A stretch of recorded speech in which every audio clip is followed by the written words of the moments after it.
Assalamualaikum warahmatullahi wabarakatuh. Kita mulakan dengan Ummul Kitab Al-Fatihah. A'udzu billahi minasy syaithanir rajim. Bismillahirrahmanirrahim. Alhamdulillahi rabbil alamin. Arrahmanir rahim. Maliki yaumiddin. إياك نعبد وإياك نستعين اهدنا الصراط المستقيم صراط الذين أنعمت عليهم غير المغضوب عليهم ولا الضالين آمين. إن الحمد لله نحمده ونستعينه ونستهديه ونستغفره ونعوذ بالله من شرور أنفسنا ومن سيئات أعمالنا من يهده الله فلا مضل له ومن يضلل فلا هادي له أشهد أن لا إله إلا الله وأشهد أن محمدا عبده ورسوله اللهم صل وسلم وبارك على سيدنا وحبيبنا وشفيعنا وذخرنا ومولانا محمد رسول الأمين وعلى آله وصحبه أجمعين أما بعد. Saya hormati Al-Fadhil Tuan Imam, Tuan Nazir dan seluruh pimpinan jawatan kuasa takbir Masjid Al-Hasanah, pimpinan-pimpinan masyarakat, para asatidzah, khususnya tuan-tuan para jemaah, muslimin, muslimat, ibu-ibu, ayah-ayah yang dikasihi sekalian. Mudah-mudahan kita semua sentiasa dirahmati dan juga diberkati di sisi Allah Subhanahu wa taala. Alhamdulillah, pertamanya marilah sama-sama kita memanjatkan rasa syukur kita yang tidak terhingga kepada Allah Subhanahu wa taala. Pada malam yang berbahagia ini, malam Jumaat Sayyidul Ayyam, Allah memberi peluang dan kesempatan kepada kita semua sama-sama dapat kita hadir ke masjid ini dan berada dalam majlis ilmu kuliah maghrib kita pada malam ini. Mudah-mudahan ada keberkatan dan kemuliaannya di sisi Allah Subhanahu wa taala dan ada manfaatnya yang kita perolehi daripada perbincangan dan muzakarah ilmu kita pada malam ini insya-Allah. Tuan-tuan yang dirahmati Allah sekalian, kuliah maghrib kita membicarakan tentang amalan-amalan yang mudah namun pahalanya begitu besar, melimpah ruah. Berdasarkan kitab Al-Arba'un Al-Munirah fil Ujuril Kabirah ala A'malil Yasirah. Malam ni tuan-tuan sekalian, kita nak masuk pada hadis yang ke-16 yang akan membicarakan tentang amalan duduk di masjid selepas solat subuh sampai naik matahari dan kemudian kita solat lagi 2 rakaat. Ini disebutkan dalam hadis Nabi sallallahu alaihi wasallam, hadis yang diriwayatkan oleh Imam Tirmizi. An Anas bin Malik qala Rasulullah sallallahu alaihi wasallam, man shalla al-ghadah fil jama'ah summa qa'ada yadhkuru Allah hatta tatlu'a asy-syams summa shalla rak'atayn kanat lahu ka'ajrin hajjatin wa umrah. Qala Rasulullah sallallahu alaihi wasallam, tammah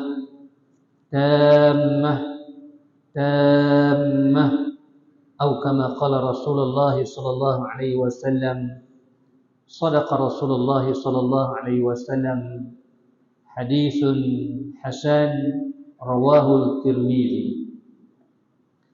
Tuan-tuan yang dirahmati Allah sekalian, dalam hadis yang diriwayatkan oleh Sayyidina Anas bin Malik radhiyallahu anhu, katanya bahawa Rasulullah sallallahu alaihi wasallam pernah bersabda. Rasulullah sallallahu alaihi wasallam pernah memberitahu. Apa kata Nabi sallallahu alaihi wasallam? Man shallal ghadah fil jamaah. Barang siapa yang salat ghadah. Ghadah ni maknanya salat subuh yang dilakukan secara berjamaah.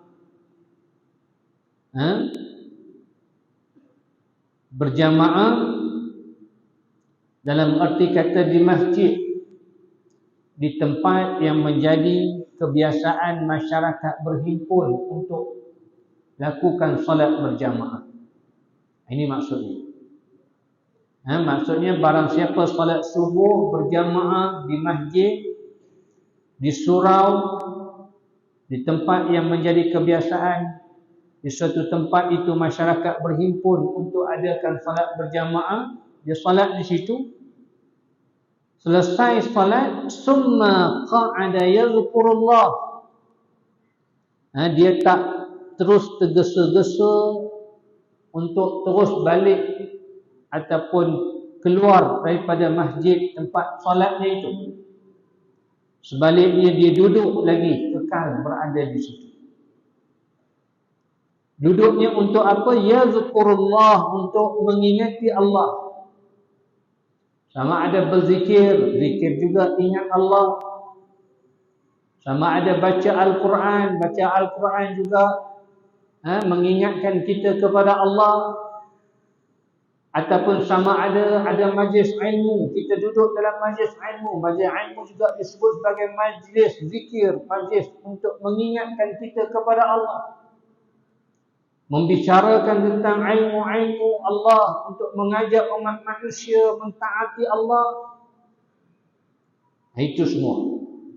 Maknanya kita masih kekal duduk di masjid ataupun di surau, di tempat yang kita lakukan salat subuh itu berjamaah.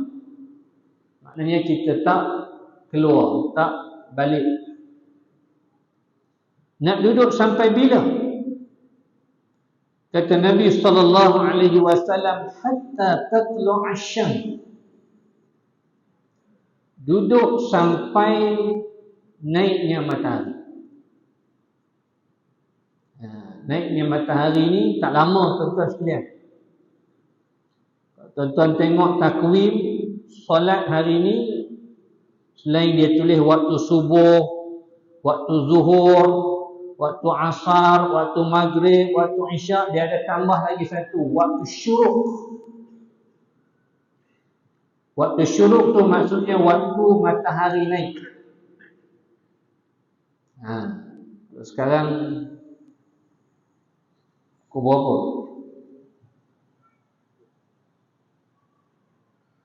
7.18 sekarang. Dalam keadaan sekarang syuruk pukul 7.18 pagi.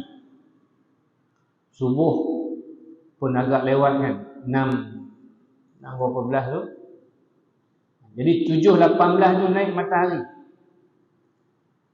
Dan juga membawa maksud yang lain, bila naiknya matahari habis waktu subuh. Waktu subuh dah habis. Jadi siapa yang tak solat subuh lagi sebelum 7.18 minit tu, memang dah tak ada solat subuh. Kalau dia baru nak solat juga, baru terbangun waktu tu, kena niat qadha, kerana sudah di luar waktu solat subuh. Jadi maksudnya tak lama. Kita pun dah subuh lebih kurang pukul 6.15 minit, nak semayang subuh apa semua, kadang-kadang pukul 6.40 baru selesai, 6.45 baru selesai. Lebih kurang setengah jam je.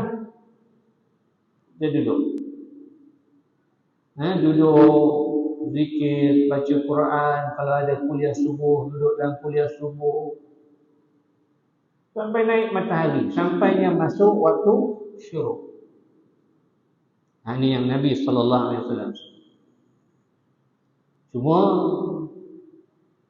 orang yang kerja awal pagi ni susah sikit lah. Tapi hak yang YB ni boleh. Yang besar ni boleh lah untuk hari-hari biasa. Tapi yang bekerja pun ambil peluang hari hujung minggu, Sabtu Ahad. Biasanya Sabtu Ahad memang ada kuliah subuh, ambil peluang. Kita datang secara tak langsung, kita dapat kuliah subuh, duduk dalam majlis ilmu, masa yang sama dapat amalan ini. Amalan yang disebut oleh Nabi SAW. Sampai naiknya matahari, buat apa pula?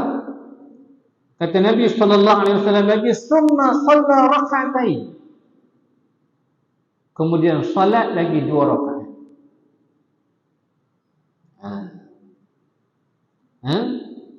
Bila dah salat 2 rakaat, lepas tu barulah balik.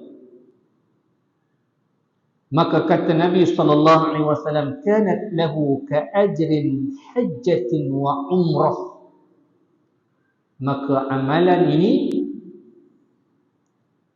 pahalanya seumpama macam orang yang mengerjakan ibadat haji dan umrah.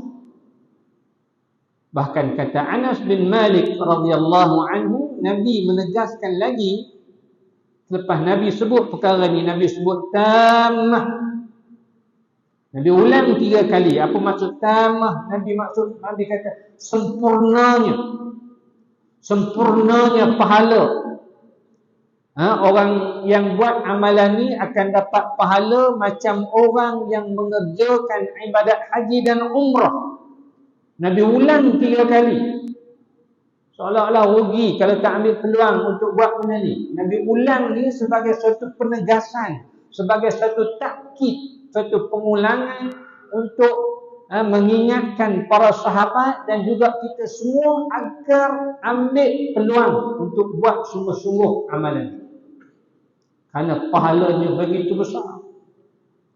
Kan senang nak boleh buat ibadat haji dan umrah. Pahala macam ibadat haji dan umrah. Tapi bukanlah bermakna bila kita dah buat amalan ni gugurlah tuntutan untuk mengerjakan haji dan umrah. Tak. Jangan pula lepas ni tuan-tuan dengar malam ni esok terus pergi tabung haji, buat peluang habis duit lah tabung haji. Tak payah pergi lah. Tak kata semayang subuh berjemaah, duduk berzikir sampai naik matahari, salat lagi 2 rakaat, dah samalah macam orang pergi haji dan umrah. Tak, dari sudut pahala. Tuntutan untuk mengerjakan ibadat haji dan umrah masih tertanggung bagi siapa yang berkemampuan. Maksud di sini kata Nabi SAW dari sudut ganjaran pahala. Bagaimana pahala yang diperolehi oleh orang yang buat kerja haji dan umrah, maka samalah juga pahala yang akan diperolehi orang yang beramal dengan amalan. Allahu Akbar. Kan susah mana pun tuan sekalian. Jadi kita cuba beramal. Dan kita cuba perjelaskan lagi tuan-tuan sekalian, pengajaran yang dapat diambil daripada hadis ini, kata pengarang kita. Yang pertamanya, menerusi hadis ini kita telah diberitahu oleh Rasulullah SAW bagaimana cara untuk kita mendapat pahala seumpama macam orang yang melakukan ibadat haji dan umrah secara sempurna, tanpa kita perlu pergi ke Mekah untuk mengerjakan ibadat haji. Macam mana pahala macam orang pergi Mekah, susah payah nak kumpul duit, nak pergi umrah, nak pergi haji. Haji hari ni ada duit pun belum tentu boleh pergi haji. Umrah okeylah. Ada duit, bila masa boleh pergi. Haji. Ada duit banyak mana sekalipun belum tentu kita boleh pergi. Nak kena tunggu giliran. Kan? Ada kotanya. Silap-silap hari bulan tak kena gaya walaupun ada duit banyak pergi ikut package dan sebagainya. Kalau silap-silap hari bulan pakai wukuf kat KLIA. Berapa ramai yang kena scam. Jadi maksudnya bukan senang. Tapi orang yang buat amalan ini pahalanya sama, kata Nabi SAW, menyamai macam orang yang mengerjakan ibadat haji dan umrah. Tapi syaratnya dia ada 3 syarat. Syaratnya mesti memenuhi 3 package ini. Pertama, solat subuh berjamaah. Yang kedua, selepas solat subuh berjamaah, dia duduk, dia masih kekal di tempat solatnya itu untuk berzikir ataupun mengingati Allah. Sama ada berzikir, baca Quran, majlis ilmu. Tapi jangan buat benda yang langgar lah. Kalau duduk tapi duduk sembang, tak jadi. Maknanya kita duduk di dalam keadaan kita duduk dalam keadaan ingat pada Allah, mengingati Allah, beribadat kepada Allah. Sampailah naik matahari. Tak lama mana pun. Kita 30 minit, 40 minit macam tu lah. Kuliah subuh pun lebih kurang macam tu lah, habis. Masuk waktu syuruk lebih kurang sikit, 7.30 habis lah. Jarang kuliah subuh pukul 9 pun baru habis kan. Sudah jadi kuliah duha. Jadi syarat dia itu. Dan yang ketiga, bila dah naik matahari, kita tunggu sekejap. Jangan solat betul-betul pada waktu matahari naik tu, pada waktu syuruk itu. Kerana waktu itu juga disebut sebagai waktu yang dilarang untuk kita lakukan solat. Dalam satu hadis Nabi SAW, Nabi pernah sebut, kata Nabi, la tusallu 'inda tulu'i syamsi wala 'inda ghurubiha, fa innaha tatlu'u wa taqrubu 'ala qarni syaitan, wa sallu baina dhalik ma syi'tum. Kata Nabi SAW, janganlah kamu salat ketika betul-betul matahari naik dan juga betul-betul matahari terbenam. Dan dalam satu riwayat yang lain dia tambah satu lagi, betul-betul matahari terpacak atas kepala. 3 waktu. Betul-betul pada waktu matahari naik, betul-betul pada waktu matahari betul-betul terpacak atas kepala, dan pada waktu matahari terbenam. Waktu ni kenapa? Kata Nabi SAW, fa innaha tatlu'u wa taqrabu 'ala qarni syaitan. Matahari naik dan terbenam di antara 2 tanduk syaitan. Wa sallu baina dhalik ma syi'tum, dan kata Nabi SAW, salat dah selain daripada waktu itu, sebanyak mana yang kamu mahu. Semau-maunya kamu. Tapi pada 3 waktu ni antara termasuk waktu yang dilarang kita solat. Maknanya termasuk yang dikatakan waktu yang dilarang kita solat lepas solat subuh sampai naiknya matahari.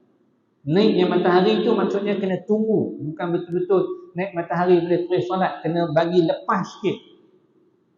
Nanti kita akan sebut berapa lama perkiraan di antara waktu yang dikira boleh kita mula solat selepas matahari naik.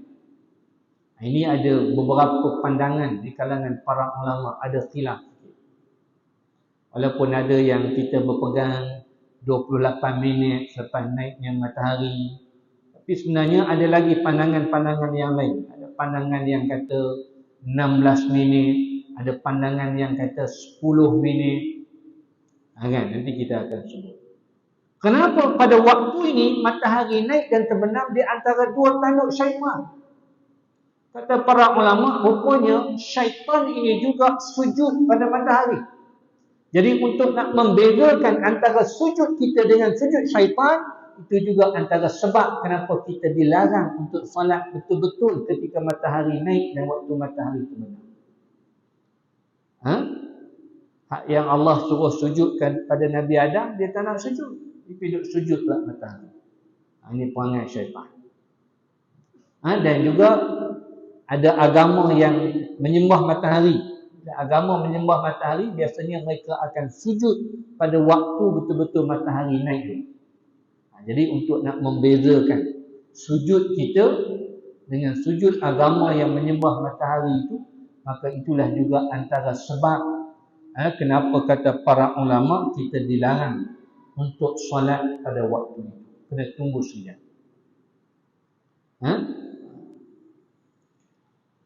Kemudian Nabi SAW sebut bahawa solat 2 rakaat. Summa shalla rak'atain. Persoalan yang timbul di sini, solat apa? Nabi hanya sebut secara umum, summa shalla rak'atain. Solat 2 rakaat. Solat apa? Di sini ada perbezaan pendapat di kalangan para ulama. Ada yang mengatakan bahawa solat 2 rakaat ini adalah solat sunat isyraq. Dan ada pandangan yang mengatakan solat 2 rakaat ini solat sunat duha. Bagi mereka yang mengatakan solat sunat isyraq, pada mereka solat sunat isyraq ini lain, solat sunat duha ini lain. Tapi pada mereka yang mengatakan solat sunat duha, pada mereka tak ada istilah ataupun tak ada yang dikatakan solat sunat isyraq itu. Sebenarnya itu solat duha yang dilakukan di awal waktu. Ada dua pandangan. Dan dua-dua betul. Kita pulang, tuan-tuan nak pegang yang mana. Tapi saya secara peribadi, saya lebih cenderung kepada pandangan solat sunat isyraq lain, solat sunat duha lain. Kenapa? Ada asasnya. Satunya kita melihat dari sudut waktu. Dari sudut waktu, solat sunat duha ni waktu dia panjang. Maksudnya bermula daripada waktu naiknya matahari, setelah waktu yang boleh kita mulakan solat itu, sampailah lagi tak masuk waktu zuhur, itu waktu solat duha. Bolehlah buat pada mana-mana waktu. Bahkan waktu yang paling afdal untuk solat duha, bagaimana disebut dalam hadis Nabi SAW, salatul awwabin hina tarmidul fisal. Kata Nabi SAW, solat duha ini juga termasuk solat awwabin. Solat orang yang nak menghampirkan diri kepada Allah, nak mendekatkan diri kepada Allah Subhanahu wa ta'ala. Dan kata Nabi SAW, solat duha ataupun solat awwabin ini solat yang dilakukan, waktu yang afdal untuk dilakukannya itu ialah ketika mana matahari sudah naik tinggi, maknanya sudah kepanasan, ketika mana pasir-pasir sudah pun menjadi panas. Perumpamaan yang diberi di sini, anak-anak unta sudah pun melompat-lompat kerana kepanasan pasir itu. Jadi waktu apa? Kalau pukul 8 tu tak panas lagi. Lebih kurang hak ni yang kita kata, maknanya matahari dah naik agak tinggi, kan, lebih kurang dalam pukul 10 macam tu lah, 9.30 pukul 10. Jadi waktu tu dah matahari pun dah naik agak tinggi, dah ada cahaya panas, tapi taklah panas sangat, tapi terasa panas. Jadi itulah waktu yang afdal untuk kita lakukan solat sunat duha. Kenapa? Kerana mengambil kira solat ianya juga solat awabin dalam tempoh di antara waktu subuh dengan waktu zuhur tu waktu yang panjang. Jadi mengambil kira di antara dua tempoh waktu itu kita lakukan solat untuk kita ingat pada Allah.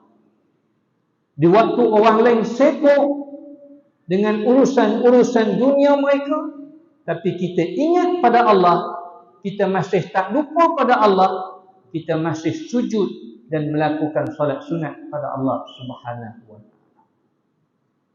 Jadi sebab itu waktu itu yang terbaik kata para ulama waktu 1/4 siang.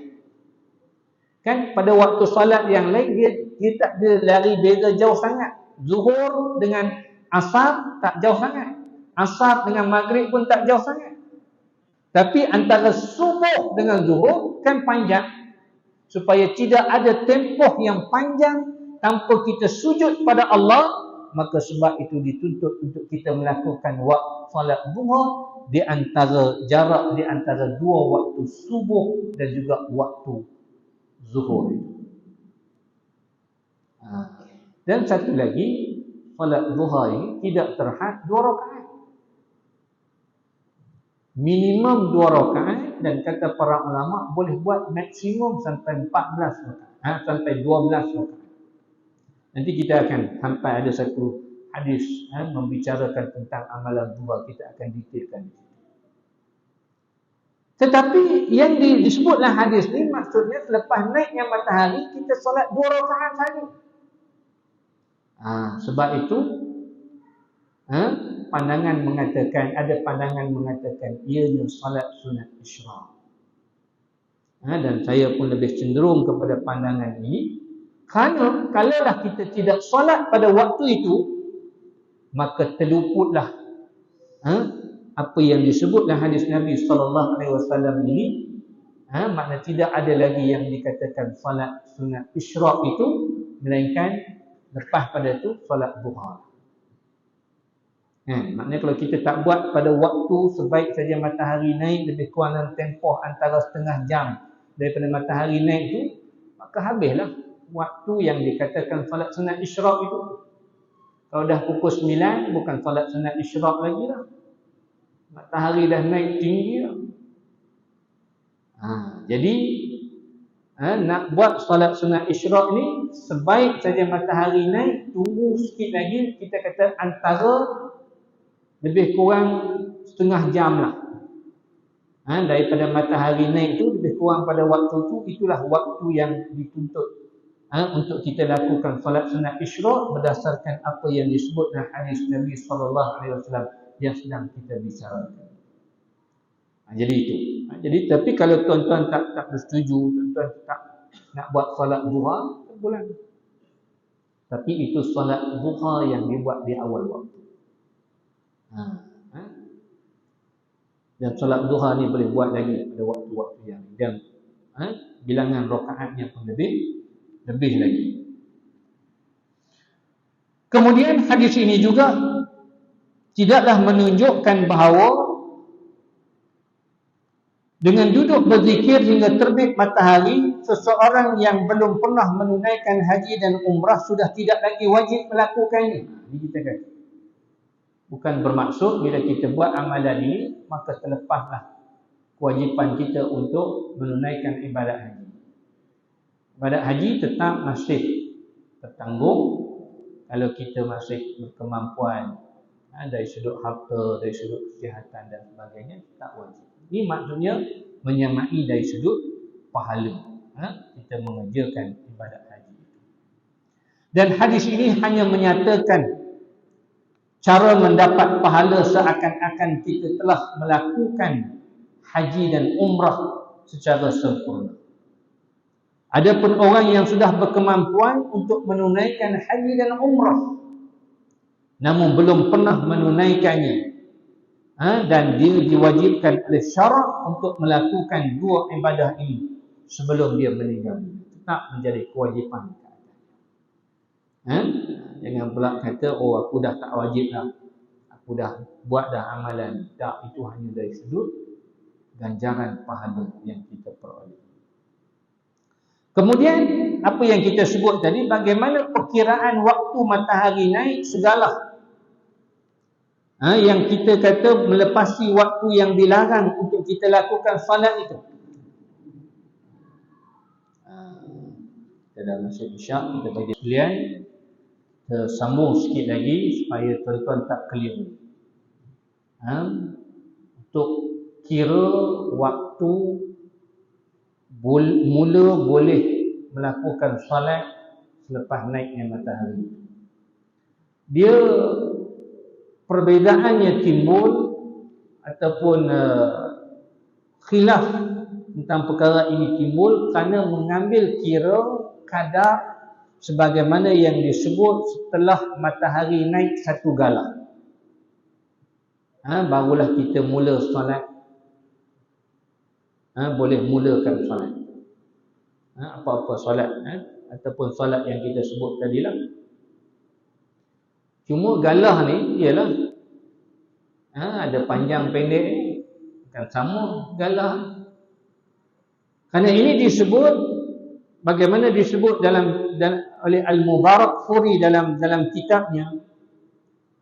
Katanya summa shalla ba'da an tartafi asy-syams qadra al-rumhin.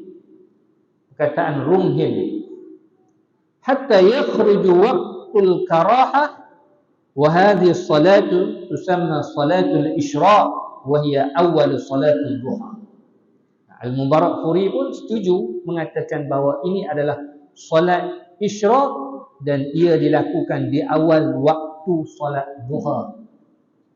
Maknanya di awal waktu yang boleh untuk kita mulakan solat sunat. Jadi perkataan rumhin tu orang kita, maknanya orang Melayu selalu terjemah sebagai segala. Sebenarnya rumhin ni terjemahan yang lebih betul ialah tombak. Tapi orang Melayu kalau dalam kitab Jawi itu, setelah matahari naik satu galah pula, galah apa? Galah kait rambutan ke, kait buah kelapa ke, buah nyong ke. Kan? Jadi macam mana nak ambil kira panjang segala? Ini maknanya perbezaan pendapatnya berdasarkan kepada menafsirkan kadar segala. Pandangan yang pertama, semua pandangan ni betul, tuan-tuan boleh pegang. Asalkan tuan-tuan ada hujah. Kenapa tuan-tuan mula solat pada waktu itu? Ini hujah dia. Jangan kita pun main ikut orang. Pandangan pertama mengatakan satu galah itu merujuk kepada panjang sebilah lembing. Tombak lah. Sebab qadrun dalam bahasa Arab itu, qadrun rumhin dalam bahasa Arab itu adalah merujuk kepada tombak atau lembing. Mengambil kiraan 12 jengkal. 12 jengkal itu. Yang mana? Ada 1 meter 12 jengkal. Dan 12 jengkal ini juga diambil kiraan 7 hasta. 12 jengkal ataupun menyamai sama 7 hasta. 1 meter lebih lah kan. Ataupun pada kiraan minitnya menyamai 16 minit. Walaupun 16 minit ini tidaklah disebut dalam pandangan yang pertama ini oleh ulama ini, tapi ini disebut oleh pandangan ulama yang lain yang cuba menafsirkan 7 hasta itu menyamai 16 minit, mengambil kiraan 7 hasta itu menyamai kadar matahari naik sudah 4 darjah sudut pusingan putaran matahari itu. Kan matahari itu pusing satu pusingan 360 darjah kan. Jadi naik kadar 7 hasta tu yang dikata kadar rumhin, satu galah itu, pada perkiraan matahari sudah naik pada kiraan 4 darjah sudut. Maknanya kita berada di ufuk bumi ni kan, maknanya kalau 4 tu dia dah congek macam tu lah, maknanya kita dah nampak lah matahari. Matahari ni naik laju juga. Dan cuba perhatikan. Saya selalu tengok, kadang-kadang saya duduk time pergi kerja lah kan, pukul 7 hari. Saya duduk lalu kot jenderam tu, tengok matahari belakang naik kot lampu belakang. Sekejap tengok, kita terlepas pandang ni tengok, dah naik tinggi lah. Dalam berapa saat, berapa minit. Jadi perjalanan matahari ni laju. Jadi mengambil kira 4 darjah sudut pusiran, maknanya putaran pusingan matahari itu. Dan 1 darjah sudut pergerakan matahari itu menyamai 4 minit. Macam mana boleh dapat 4 minit? 360 darjah putaran 1 pusingan matahari itu, tuan-tuan bahagilah dengan 24 jam. Ataupun 24 jam menyamai 1440 minit. Jadi bila 1440 minit bahagi dengan 360 darjah, maka 1 darjah pusingan matahari itu menyamai 4 minit. Jadi bila 4 darjah sudut, 4 kali 4 itu yang mengambil kiraan 16 minit. Itu cara kira. Satu pandangan. Saya nak sebut secara ringkas lah, kita tak ada masa. Pandangan yang kedua, tuan-tuan sekalian, pandangan yang dikemukakan oleh Dr. Wahbah Zuhaili, ini agak ulama yang kontemporer, bermazhab Syafi'i, ulama Syria, kan? Kita pun banyak mengambil pandangan dia, guna kitab dia Tafsir Al-Munir, Fiqh Islami wa Adillatuhu, yang dikarang oleh Dr. Wahbah Zuhaili. Kata dia, kadar rumhin, panjang segala itu ialah menyamai, dia contemporary, dia bagi dalam kiraan orang moden lah, 2.5 meter. Ataupun menyamai, dia terus sebut menyamai sama lebih kurang 20 minit selepas naiknya matahari.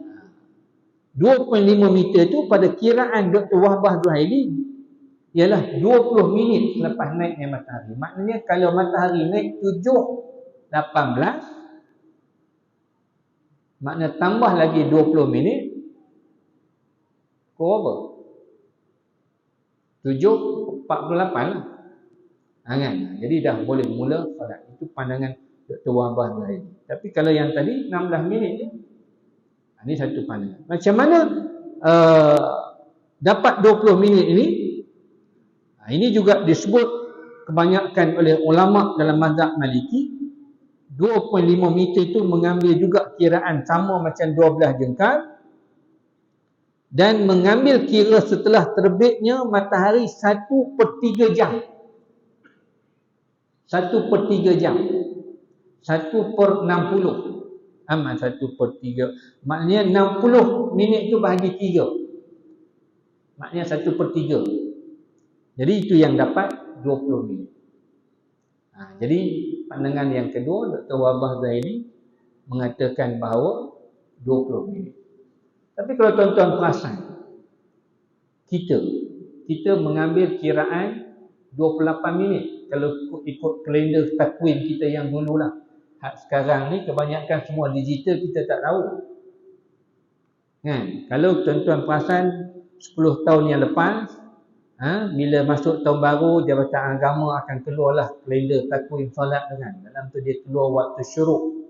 Kemudian dia akan tulis bawah tu tambah lagi 28 minit untuk waktu solat duha. Macam mana mengambil kiraan 28 minit? Ini juga satu pandangan. Iaitu mengambil kiraan anggaran segala ataupun kadar panjang lembing daripada penglihatan mata menuju kepada kedudukan matahari yang baru terbit di ufuk kaki langit timur, iaitu dengan kadar ukuran 8 hasta. 8 hasta dengan nilai darjah 7 darjah sudut.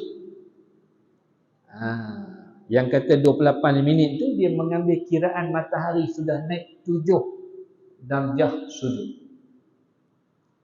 Jadi kalau 7 tadi kita kata 1 darjah sudut menyamai 4 minit.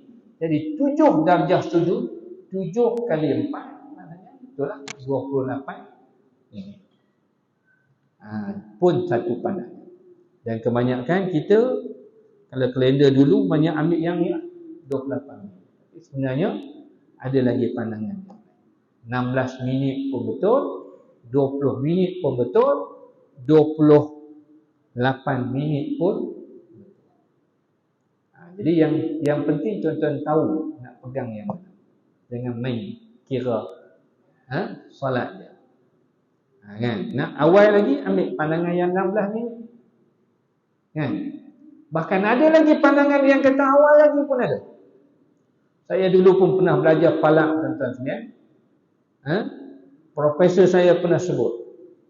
Waktu saya belajar falak di Kolej Agama Sultan Zainal Abidin Kuza dulu, antara institusi agama yang paling awal mengajar ataupun menawarkan khusus ilmu falak, dan antara balai cerak yang paling awal dibina di Malaysia, di Kuza, di Merang masih ada. Dia kata untuk membezakan waktu yang dilarang untuk kita solat ni, dia kata antara waktu yang boleh kita solat sebenarnya tak lama. Selepas matahari naik pada kiraan 32 minit sudut. 32 minit sudut ni bukan menyamai 32 minit macam jam kita ni. 32 minit sudut kata dia hanya menyamai waktu kita ialah 2 minit 8 saat. Kan matahari tu dia nak bagi, kata kita nak bagi matahari tu ni ufuk bumi, maknanya matahari naik sikit-sikit, bagi lepas kata matahari naik sebiji. Sudah bolehlah kita solat. Kita dah nampak matahari tu penuh. Jadi dia kata perjalanan matahari untuk dapat lihat penuh matahari itu hanya mengambil kadar kiraan 32 minit sudut, dan 32 minit sudut itu hanya menyamai 2 minit 8 saat. Dan cuma dia kata dalam takwim kita ni ada beza. Dalam satu negeri tu dia ada zon A, zon B, zon C. Kita pun kan kalau di Selangor ni Hulu Langat zon apa, Hulu Langat zon lain pula kan, Sepang zon lain pula barangkali. Jadi biasanya antara perbezaan zon ni beza lebih kurang 2 minit. Kadang-kadang Putrajaya awal sikit pada kita kan, Kuala Lumpur awal sikit pada kita. Jadi dia kata mudah ceritanya untuk nak keliru dengan perbezaan zon tu, kita tambah lagi lah 2 minit. Jadi 2 minit 8 saat tambah lagi dengan 2 minit, jadi 4 minit 8 saat. Mudah cerita, ambil 5 minit lah. Itu je. Sudah pun matahari sudah terbit penuh dan boleh dah yang dikirakan waktu lepas untuk kita solat. Mula solat pun juga satu pandangan. Jadi ada banyak pandangan. Kalau ini terpulang, kita nak pegang yang mana. Jadi asalkan ada jarak, maknanya jangan betul-betul waktu syuruk 7.18 tu terus kita angkat takbir. Itu tak boleh lah. At least maknanya kita ada jarak sikit, ambil lah 15 minit ke 16 minit lah. Ambil paling awal kalau nak ambil yang ni pun 16 minit kan. Maknanya kalau 7.18 kurang dalam 7.35 boleh lah. Jadi itu satu pandangan. Jadi itulah tuan-tuan yang dirahmati Allah sekalian, bagaimana yang disebut dalam hadis itu, bahawa kita solat subuh berjamaah, kemudian kita terus kekal duduk di tempat solat kita itu, kemudian kita solat lagi 2 rakaat selepas naik matahari, waktu yang dah boleh kita mula solat, maka pahalanya seumpama orang yang mengerjakan ibadat haji dan umrah. Tapi kalau kita solat di rumah, kita tak solat subuh berjamaah, adakah boleh kita buat solat isyraq ini? Kata para ulama, tidak memenuhi syarat. Kalau kita dah tak solat subuh berjamaah, tak memenuhi syarat ini, kita buat solat duha. Hak ni maknanya mesti ada 3 package ni. Kita mesti datang solat subuh berjamaah dan kita kekal duduk sampailah naik matahari, kemudian tunggu sekejap lagi waktu yang boleh kita mula solat, baru kita solat, maka barulah memenuhi syarat yang disebut oleh Nabi SAW, dapat pahala seumpama macam orang yang mengerjakan ibadat haji dan umrah sempurna dan pahala. Jadi itulah tuan-tuan yang dirahmati Allah sekalian yang dapat saya kongsikan pada malam ini. Mudah-mudahan kita dapat beramal dengan perkara ini. Aqulu qawli hadza wa astaghfirullah li wa lakum wa billahi taufiq wal hidayah. Assalamualaikum warahmatullahi wabarakatuh. Alhamdulillahi rabbil alamin. Salatu wassalamu ala asyrafil anbiya'i wal mursalin wa ala alihi wa sahbihi ajma'in. اللهم انفعنا بما علمتنا وعلمنا بما ينفعنا اللهم فقهنا في الدين وعلمنا بالتأويل واهدنا إلى صراطك المستقيم صراط الذين أنعمت عليهم من النبيين والصديقين والشهداء والصالحين الحمد لله رب العالمين تقبل الله منكم منا ومنكم تقبل